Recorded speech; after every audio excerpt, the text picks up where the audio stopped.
Hello, hello. Welcome to Relatable. Happy Wednesday. Hope everyone is having a wonderful week so far.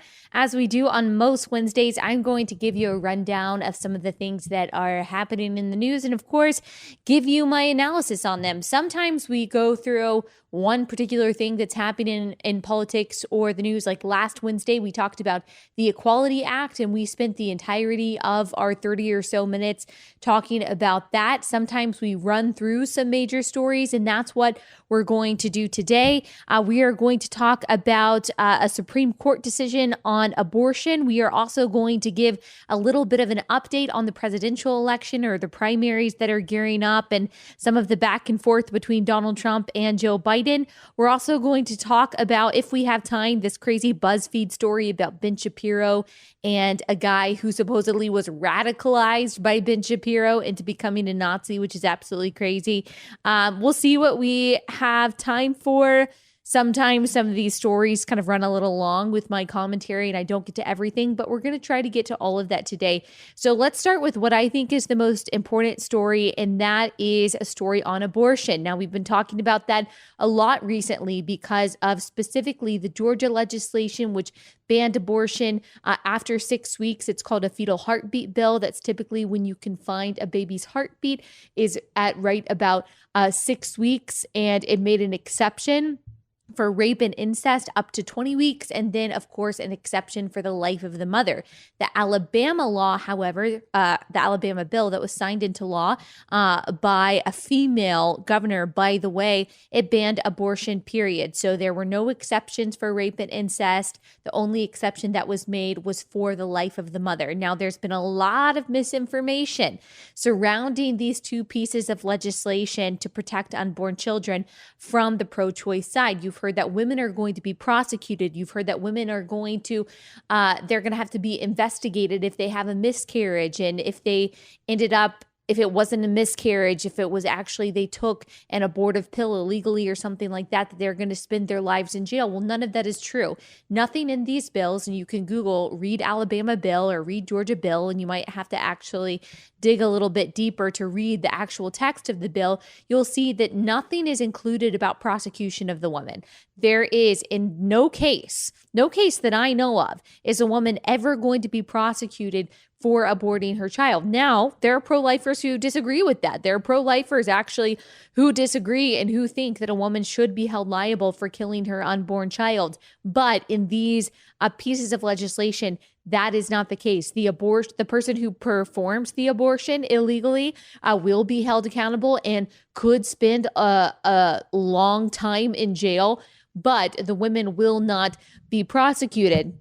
And it's really crazy the links that the pro-choice side is going to spread this kind of misinformation, to fearmonger, saying that women no longer have control of their bodies. It's just white men that are trying to take control because of some addiction to the patriarchy. They forget that there are millions of women like me, probably a lot of women listening to this podcast, who are pro-life. They say that, oh, men are passing these bills and they're passing these laws and they don't know anything about a woman's body. Well, as I've said before, I would venture to guess, and I don't know this as a hard, fast fact, but I would venture to guess that there are probably more mothers, people who have actually experienced motherhood for themselves biologically, that have been pregnant and given birth. There are probably more biological mothers who are pro-life than biological mothers who are pro-choice. That is just my guess, and the reason why I guess that is because so many of the arguments, if not every single argument that I see from the pro-choice side, denies basic biology of how a baby is made, like how fertilization happens, gestational stages, fetal development. It's so ignorant to basic science that it's hard for me to believe that the people that are making these arguments have actually had children. So, as we've talked about many, many times on this podcast, all of the pro-choice arguments are straw men, and we're going to look at some of the worst arguments today as we examine the Supreme Court case, or the Supreme Court decision. The Supreme Court decided to uphold part of an Indiana law and struck down another part of an Indiana law. This was a bill that was signed into law by then Governor Mike Pence in 2016, I believe it was. So before he became vice president, obviously. So the Supreme Court upheld the part of the law that says aborted babies have to be cremated or buried. So before that, they could just be disposed of any way Planned Parenthood or an abortion mill wanted them to be disposed of. Of course, we know that they were uncovered for actually selling fetal body parts at one point. A lot of people will tell you that's just a conspiracy theory. That didn't really happen. No, it's not a conspiracy theory. They were caught on tape. They were not, as far as we know, deceptively edited. We know that there is actually an industry that profits from aborted children. And so that's not a conspiracy. So we have no idea really what was happening to these children who were aborted before this law was passed. So the Supreme Court said, yes, Indiana, you can require that these sinners who perform abortions have to cremate the babies or bury the babies. And of course, this is an effort to validate what we already know scientifically about these aborted babies, is that they are human beings. And beyond that, that they are actually people. And because they are people, they have rights. Now, I would obviously go so far as to say very fundamentally that people also have the right not to be aborted. But unfortunately, that argument falls on deaf ears for millions of people who just seem to be completely clouded in their understanding of reality. I mean, think about being on the other side of this issue.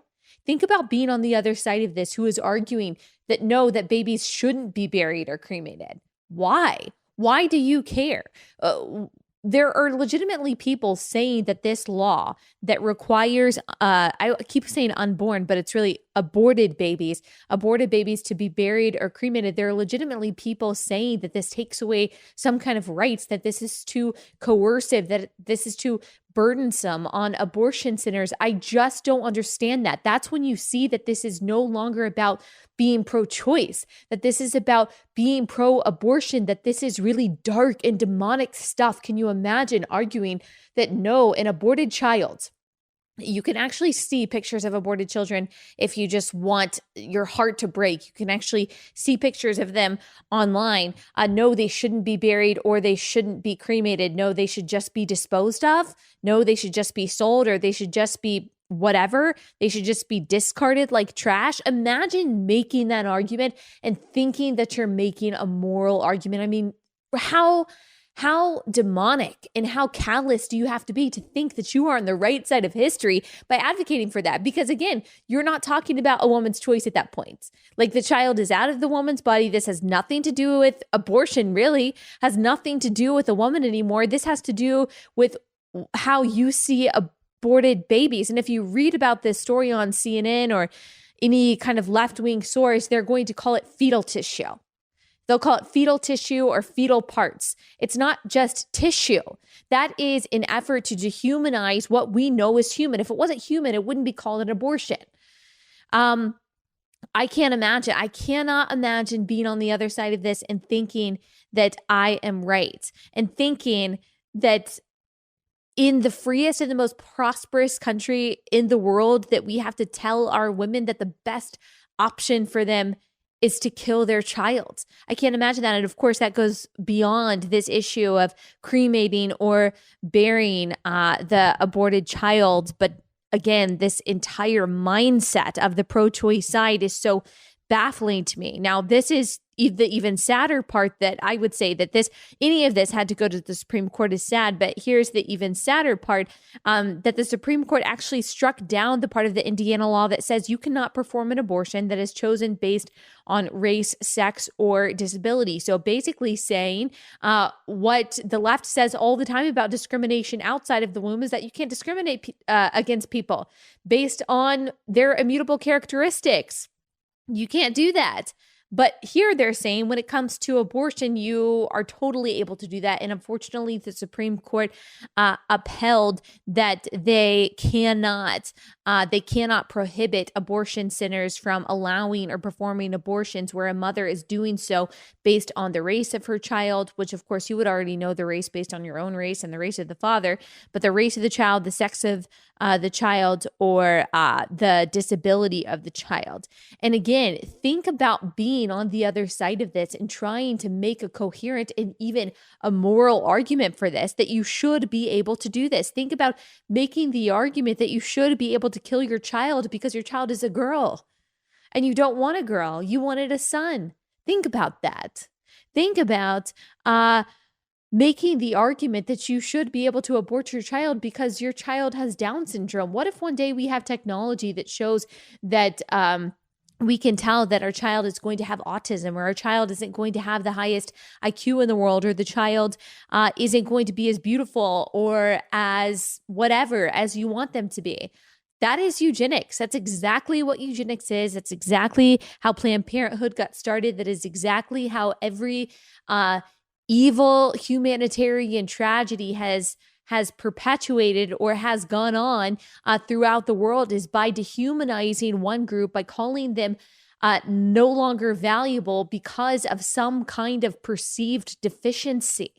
Can you imagine being on that side and thinking that you are righteous and thinking that you are right? There is no other way to describe being pro-choice in America in 2019 with all of the technology that we have, with everything that we know about what goes on inside the womb. There is nothing else that we can call this except sin, except an utter travesty that is being held up and inflamed by Satan himself. And I truly mean that. And if you are a Christian who calls yourself pro-choice, I would seriously examine first how much you actually know about abortion. I'll give you the benefit of the doubt and I'll say, well, maybe you just don't know that much about abortion.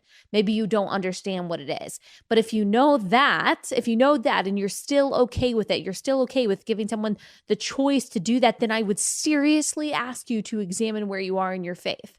Now, this is not to say that you have to agree with me or conservatives on everything in order to be a good Christian. I'm not saying that at all, but this is an issue of life or death. This is an issue that is so black and white according to God's word that really we should examine our hearts if we are not passionately for ending something like this. So that's the latest in abortion. This is going to be a conversation that continues to go on for a long time. And as I've said, Christians, I believe, have a responsibility to do something about this. Now, this doesn't just mean legislatively. This doesn't just mean through political processes, although I do think it's important to outlaw something like this in the same way that that slavery should have been outlawed. We need to outlaw abortion, but it also means taking care of these mothers who are in crisis, making sure that they know that they have real options. The true pro-choice side, by the way, is the pro-life side, because we offer a greater number of options than Planned Parenthood does. Planned Parenthood says you can get an abortion. If you're not going to get an abortion, we can't really help you. A pro-life pregnancy center says, what do you want to do? We will help you keep your baby. We will help you put your baby up for adoption. We will help you find a family. We will help you get out of this abusive situation. We will help you get education, or we will help you get parenthood education classes. We will make sure that you are prepared to have this child as much as we possibly can. We will give you baby supplies. We will give you bottles and cribs and everything that you need. There are thousands of pregnancy centers throughout the country doing that, giving real options and real alternatives to abortion. Planned Parenthood does not do that. So not only is pro-life the life-giving side, it's also the choice offering side as well. Again, as I've said before, and I will say a million times, there's no reason, there's no logical, moral, philosophical, or theological reason to be pro-choice. There just isn't. One thing you can do if you are interested in helping mothers who are in crisis and helping their babies, or just helping mothers in general who are wanting to keep their babies, but they're just feeling unprepared. Maybe they're not in crisis, but they're just scared because they're young, or they're they weren't expecting to be pregnant. If you want to help these mothers, which like I said, we all should, a really easy way to do that. I have a registry on Amazon, and you can see it if you go to the link in my profile on Instagram, and it's under my name, but anything that you buy on that registry goes to a pregnancy center in Texas, a pro-life pregnancy center. I have been there. I have seen firsthand their work. We give our own money to this pregnancy center because we believe so much in what they do. They have mobile sonogram units where women can get free sonograms, where they can get prenatal vitamins, where they can get help in finding a doctor that's going to be able to help them through their pregnancy.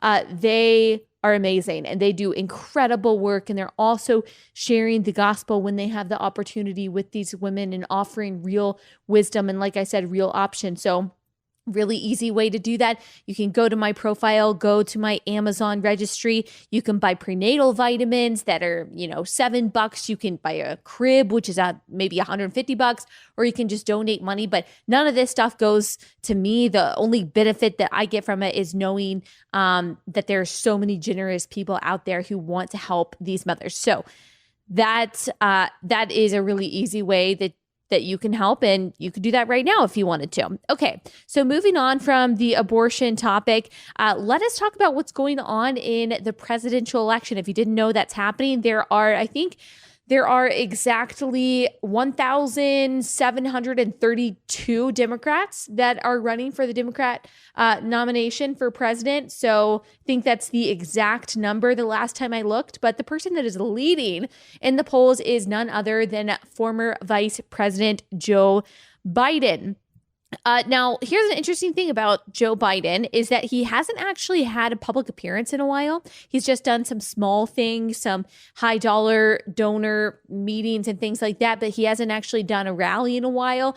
Now, some people are saying that this is maybe because he is lacking enthusiasm at these rallies and the attendance is low, and he knows it's going to kind of be bad PR if he keeps showing up at these places with a ton of seats and only half of them are filled. And I think there's probably something to that. I mean, it's a little odd otherwise for him not to be having consistent public appearances when the other presidential candidates are, and when people like Elizabeth Warren are picking up steam. But I think he realizes that his best bet is just kind of sitting back and existing, that he will probably win the Democratic nomination, and he doesn't have to go out there and risk that not a lot of people are going to come to his rallies, because I don't think that he has a lot of enthusiasm behind his name, but I think people will vote for him. Does that make sense? Like, I think that people will vote for Joe Biden. Democrats will vote for Joe Biden in the primary because they realize that he is a safe bet against Donald Trump, that he's probably going to beat Donald Trump, that he's not too radical. He's not a moderate, but they kind of see him as a moderate. They see him as being able to reach blue collar Americans. And I think what most Democrats are concerned with is not as much pushing a far left wing ideology, but beating Donald Trump. And I think that the reason why he's leading in the polls is because they see him as the best way to do that, but they're not so excited about him that they're going to leave their homes and go rally for him. That is my hypothesis about this whole thing. And I think that Joe Biden realizes that, which is exactly why he's not going out and doing a bunch of these public events. So I do think that my prediction is that he is going to win the nomination.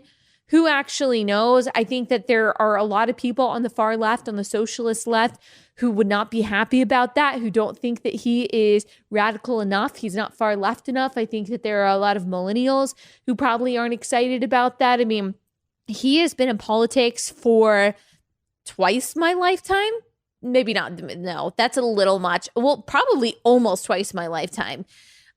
He has been in politics for a really long time, and he hasn't always been as far left as he is claiming to be now, or as progressive as he's presented himself to be under Barack Obama. He voted yes on the 1994 crime bill that a lot of people are decrying. A lot of people are saying was bad because it was so tough on crime. He voted against partial birth abortion. He's done that time and again. He was against or opposed Anita Hill in her testimony in the whole Clarence Thomas controversy. He has said comments in the past that have been construed as racist. He called Barack Obama a nice, clean African-American man. I don't even know if he said African-American, but he called him nice and clean because he was African-American, which I would say is a racist thing to say. And so he's not quite woke enough. He is an old white guy that's been around for a long time, that is also a product of his time. And of course, there was the whole controversy with him being overly touchy with women and even girls in public. And so there are a lot of people that have a problem with him. But again, I think they see him as an alternative to Trump and a safe bet. And they realize that once he's in office, they're probably going to be able to get him to do what they want him to do, even if he's not quite woke enough for them. I mean, we already saw him kind of acquiesce to the far left with the whole thing. He said something nice about Mike Pence in public, and then Cynthia Nixon, you know, the socialist and the Sex and the City actress from New York who ran and lost when she ran for governor. She got mad at Joe Biden publicly for saying anything nice, saying that Mike Pence was a decent man because of what he's done to the LGBTQ community. And Joe Biden came out and said, "Oh, you are right, Cynthia. I was just talking when it came to foreign policy," or something like that. But you're absolutely right. So he's already bowing down to the woke left. He's already bowing down to these people. And so they probably see him as, and I'm not actually calling him this, but I think they see him as a useful idiot, that he will do whatever they want him to do, even if he isn't as far left himself as they want him to be. And I would say that's how a lot of Republicans saw and see Donald Trump, that he might not be as ideologically, conservative as we would like him to be. But we realize that once he's in there, he's going to surround himself by conservative voices, a conservative administration, and that he's probably going to carry out a lot of the things that conservatives want him to. And so I think Democrats probably see Joe Biden in much of the same way. Now, speaking of Donald Trump and Joe Biden, there was back and forth. Well, I wouldn't even say a back and forth. It was really just Trump, I guess, trying to trigger Joe Biden. Trump said this about him on Twitter: "North Korea fired off some small weapons, which disturbed some of my people and others, but not me. I have confidence that Chairman Kim will keep his promise to me," and also smiled when he called Swamp Man Joe Biden a low IQ individual and worse. "Perhaps that's sending me a signal?" ? Okay, so this was a tweet by the President of the United States. He actually tweeted this exact thing first, but he misspelled Joe Biden's last name. So, okay. So he deleted that. He sent it out again. And then he repeated basically the same thing at a press conference in Japan. Kim Jong Un made a statement that Joe Biden is a low IQ individual. He probably is, based on his record. I think I agree with him on that. But at the same time, my people think it could have been a violation, as you know. I view it differently. I view it as a man. Perhaps he wants to get attention, and perhaps not. Who knows? It doesn't matter. All I know is that there have been no nuclear tests. There have been no ballistic missiles going out. There have been no long-range missiles going out. So I'm not particularly down on this. I don't like hearing the president talk about a fellow American in this way when it's to flatter a dictator. Now, of course, we know that President Trump is going to throw punches like that. I expect him to call Joe Biden Swamp Man or call him a low IQ individual. That's just something that we've come to expect from this president. And I guess we've come to expect this next part too, but it's what really bothers me is doing it almost in favor of a dictator. Now, a lot of people are going to say, no, this is just strategy. This is just Trump speaking truth. But that really bothers me that people are starting to have that mentality. Like, I got some comments on Twitter when I said, basically that this is stupid that he said this. A lot of people saying, well, if Kim Jong Un is right, he's right. No, I'm going to stick up for Joe Biden over Kim Jong Un every day of the week. That doesn't mean I like Joe Biden. That doesn't mean that I agree with Joe Biden, but he is a fellow American. And Kim Jong Un is not just a leader of another country. He is a dictator of another country who has wrought more suffering on his own people than I think that any of us can even imagine. He's poisoned his own people. He's killed his own people. He has tortured and put in internment camps anyone who would oppose him or who doesn't follow exactly to the letter what Kim Jong Un wants. There is no freedom of speech. There's no freedom of religion. There is no freedom of the press. There is no freedom of anything in North Korea. He is an evil, evil man who has caused so much human suffering in his own country. So for us, even in a joking manner, as the freest country in the world and as the last beacon of liberty that exists, to say that, wink and a nod at Kim Jong Un, he said something that I don't like about my political opponent, I'm just not comfortable with that. But with Donald Trump, we know that what he cares about more than anything is loyalty. That's what he cares about. That's why he probably does have a little bit of an affinity towards Kim Jong Un and people like Putin. Now, I don't think, as a lot of people on the left have said, that it's because he is a dictator too, and that's why he's doing these things. No, I don't think so. His policy has not supported at all that he is a dictator. He's not a dictator. I do think that he has an affinity for these strongman personalities, unfortunately, in some of these dictatorial countries, because they have showed, I guess, some kind of deference to him or like some kind of respect to him. And he just wants loyalty. I don't think he really cares if someone's an American or not, which is why it bothers me that part of his agenda is the America First agenda. I'm not so sure that's true ideologically for him. I think loyalty to Donald Trump is really what he cares about more than anything. And you can totally disagree with me on that. You guys know I voted for Trump in 2016. I thought that he was the only alternative to Hillary Clinton, whose presidency I thought would be absolutely disastrous. And I think I was right on that it would have been disastrous. But that doesn't mean that I'm not going to say something when Donald Trump does something like this that I think is totally atrocious and totally uncalled for. It also is why it really bothers me when people compare Donald Trump to Ronald Reagan. No, Donald Trump is not Ronald Reagan. I mean, you could say maybe in some ways that he was hated by the establishment, that he was this kind of like charming entertainer that came in. Okay, sure, you can say that.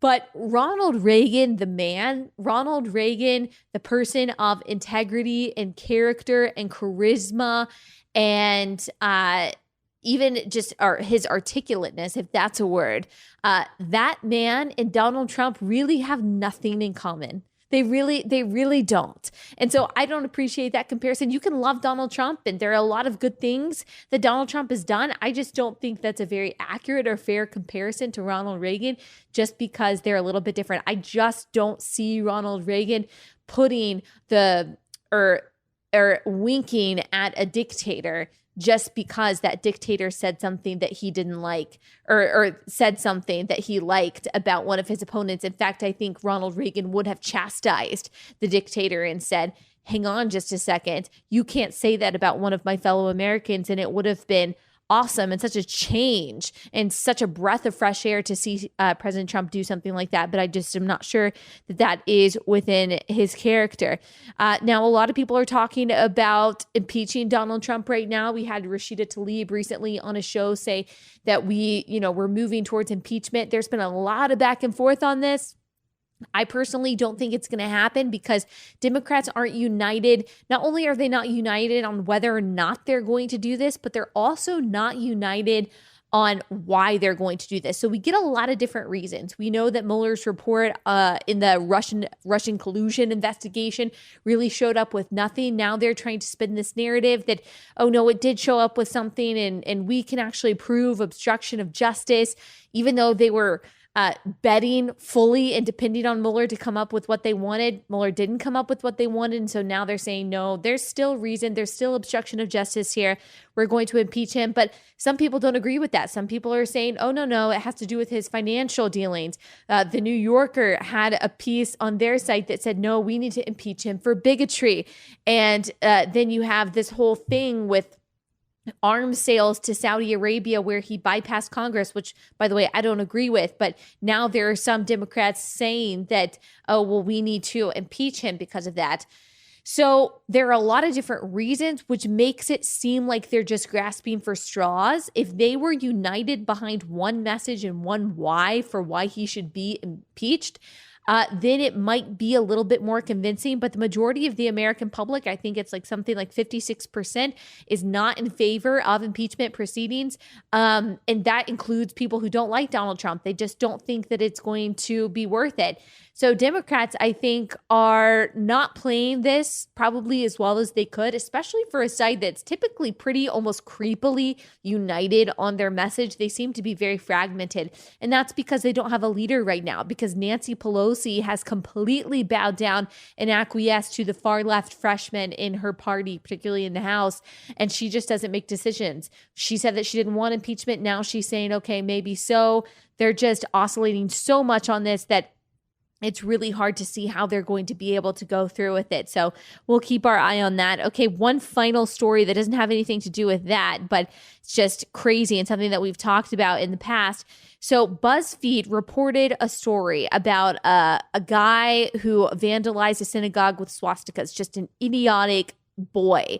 He actually must be older than he looks in this picture because he has a wife. So here's what they tweeted about this story. A man who vandalized a synagogue with Nazi symbols told federal agents his road to radicalization included meeting with the far-right group Identity Europa and reading Ben Shapiro, Breitbart News, and the Nazi propaganda site Stormfront. Well, people all had a good laugh about that. And of course, we're ratioing BuzzFeed on Twitter. So you're telling me this guy who vandalized a synagogue was radicalized by an Orthodox Jew? Like that's what you're going for? That's the line of reasoning you got for us? That's your investigative reporting, BuzzFeed? Okay. Well, don't worry, because then they corrected the tweet. They said, we have deleted this tweet because it was inaccurate. The man told prosecutors his road to radicalization included his wife. Reading Ben Shapiro, Breitbart News, and the Nazi propaganda site Stormfront. Except the problem with this sentence still is that he didn't say that this was his road to radicalization. He just said his wife started reading Ben Shapiro. Obviously, anyone who has listened to Ben Shapiro, whether you like him or not, knows that in no way are you going to go from listening to Ben Shapiro and being like, you know what? I love this guy. I'm going to be a Nazi. No. The people who are in the alt-right, or the people who are white supremacists, the people who are part of these white supremacist groups hate Ben Shapiro. They hate Ben Shapiro just as much, if not more than they hate people on the left. I have talked to some people in the alt-right. They also hate people like me. They like identity politics. They think identity politics are great. They have no problem with people on the left perpetuating identity politics and perpetuating the supremacy of their own groups, because they believe, as white supremacists, that they have just as much of a right to do that. So these people that are in these groups have nothing to do with Ben Shapiro whatsoever. Like I said, anyone who has read Ben Shapiro, anyone who listens to Ben Shapiro understands that he is thoughtful, that he is a mainstream conservative. You might not agree with everything that he said. He's even said, you know, I've said some things that I don't mean, or I shouldn't have said, which I would say I have too. We all have.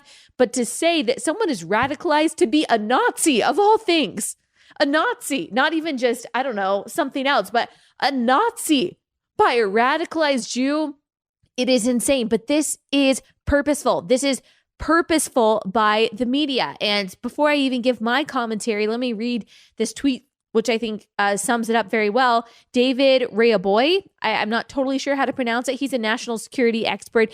He said this on Twitter. The first word is an expletive. It says expletive U, BuzzFeed News. Imagine, if you would, that we're talking about a jihadi. They wouldn't want to dig too deeply into his reading material, certainly. Of course, it's not about Ben Shapiro. It's about making even the most mainstream conservative voices akin to Nazism. And he is exactly right. We have talked about this before. This is media's purposeful game, is that They put something out there that lumps someone like Ben Shapiro or another mainstream thoughtful conservative. They lump him in with extremists. They lump him in with Nazism. They lump him in with white supremacists, or they lump any mainstream conservative into this group. Even if they retract it later, they understand that the original damage has been done and they do not care. When they retract these stories, or when they make an edit, when they have made a mistake and they own up to it, it is not because they are people of integrity. It's because they understand the damage has been done. And later, when people criticize them about it, they can say, hey, well, we apologized. We did what we could. We made the correction.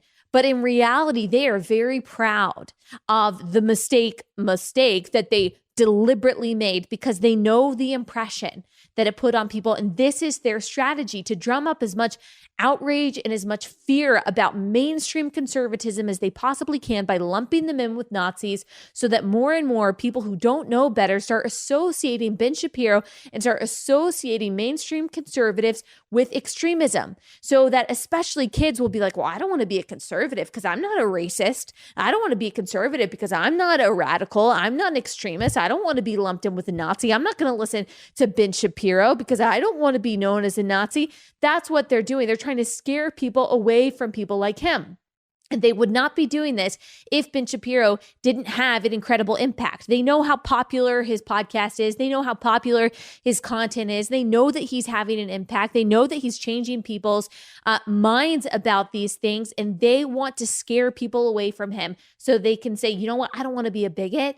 So I don't know what I think, but I know I'm not going to follow Ben Shapiro. And if you think that that's not also going to apply to other mainstream conservatives, to people like me, to other people that you follow that are mainstream conservatives, you are crazy. More and more, the people who don't know better will start listening to people like BuzzFeed, start listening to outlets like the Washington Post or whatever that makes it seem like being a conservative, aka believing the things that people have believed for hundreds of years, like small government, like free markets, like family values, that believing all of these things is radical and extreme. So people will be so scared that they don't want to associate with that site anymore. You've just got to shut it out.